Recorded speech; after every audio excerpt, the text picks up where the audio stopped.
Hey everybody, I'm the Drink Pro. Today we're comparing burr and blade grinders with coffee from the Congo.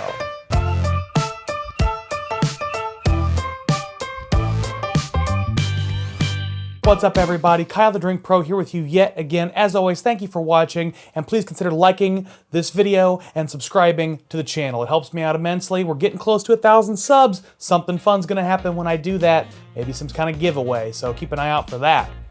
Today, we are drinking a fun coffee from the Democratic Republic of Congo. Specifically, there is a collective in the DRC called the Muungano collective. The word Muungano actually means togetherness in the native Swahili language.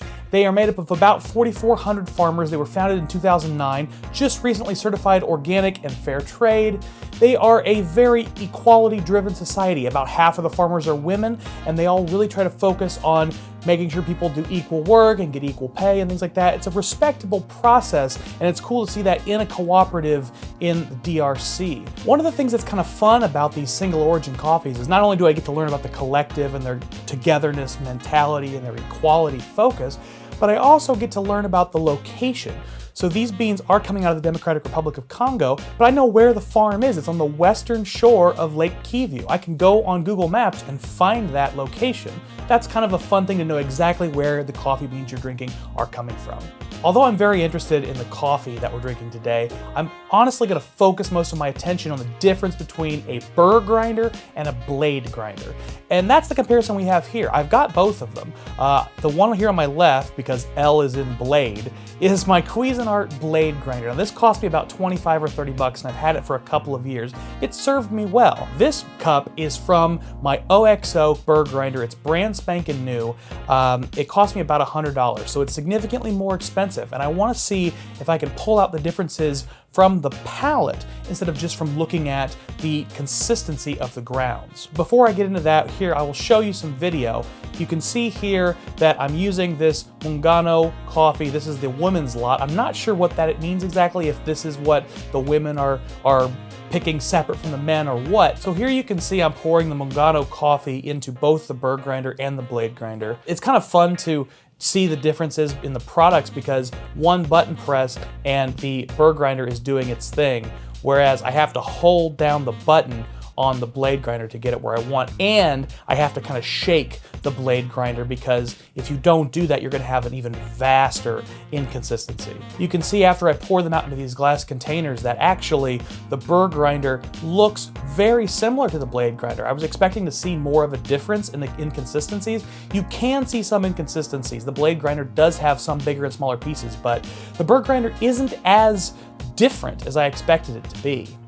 Now I wanted both of these cups of coffee to go through the exact same process. So I did a pour over using the same pour over methods, and I wanted to have the same amount of coffee. So for both types of grinds, I did 20 grams of coffee and then used approximately a 16:1 ratio. The real point of doing all this is just eliminating as many variables as possible. I want this to be a true test of nothing but the type of grind. And I think I've pretty much achieved that here. These cups of coffee should be damn near identical. And I'll probably do an initial nosing and tasting before I actually give you some more detailed notes, just because I want to see if I can pull the differences out. And like I said, for me, I've got the blade on the left and the burr on the right. It's going to be reversed for you, but this one over here is the blade ground coffee. So let's taste it first.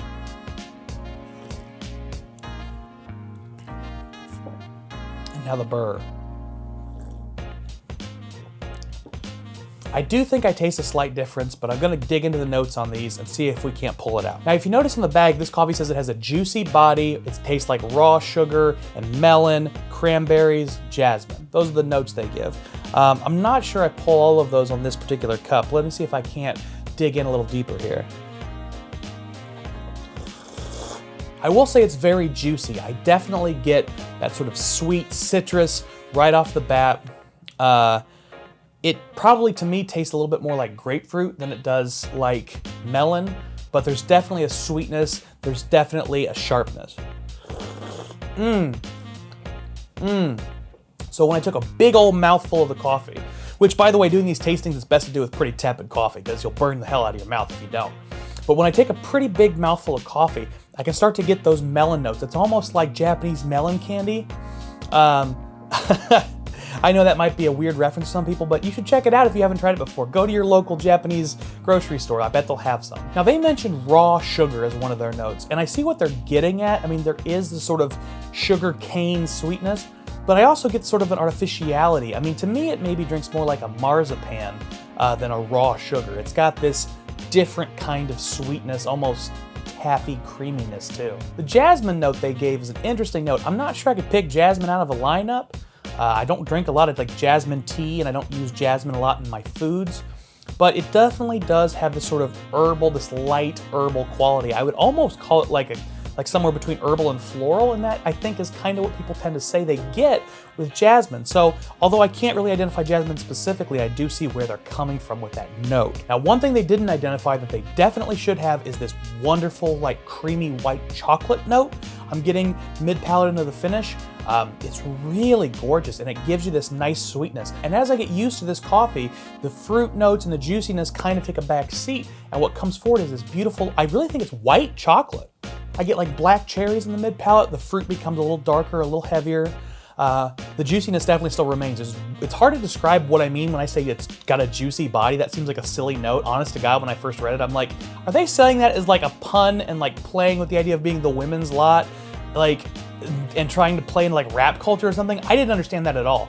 But when I taste it, it really does. It has this like, the texture of fruit.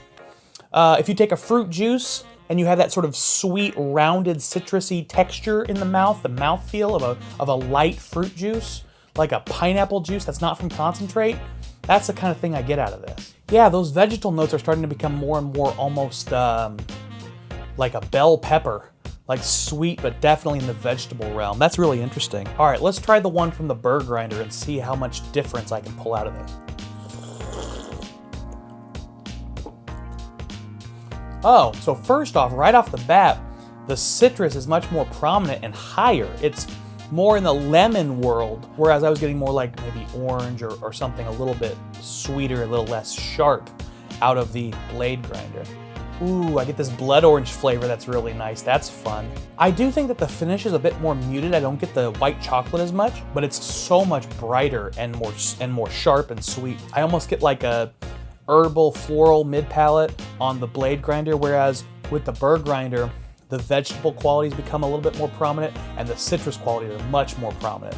I feel like it's just sort of a bigger, louder pour. It's a lot less muted all around. And as I keep going back and tasting it, I'm starting to pull out more and more notes. I feel like I'm getting more happening with this burr grinder. You know, all the notes that I gave on the blade are showing up, but then I'm also getting these other qualities. I almost get like a light steamed broccoli, and as well as the grapefruit and the melon kind of qualities I was getting before.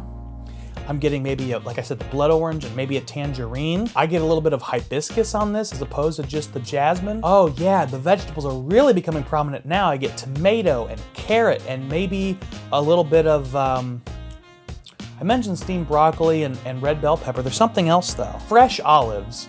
Not the brined olives that often come with this really saltiness. There's a little bit of saltiness, a little salinity in this, but it's very, very, very, very subtle. Yeah, I'll tell you what, I mean, shout out to Calvin Fletcher Coffee Company. They're a local roaster here in Indianapolis, and they're the ones I bought these beans from. I really like that they give you a lot of information online about their beans. They're high quality stuff, and they're roasting them locally, and they're sourcing them organically and fair trade. I love all of that. You know, people that are making this stuff should be compensated fairly.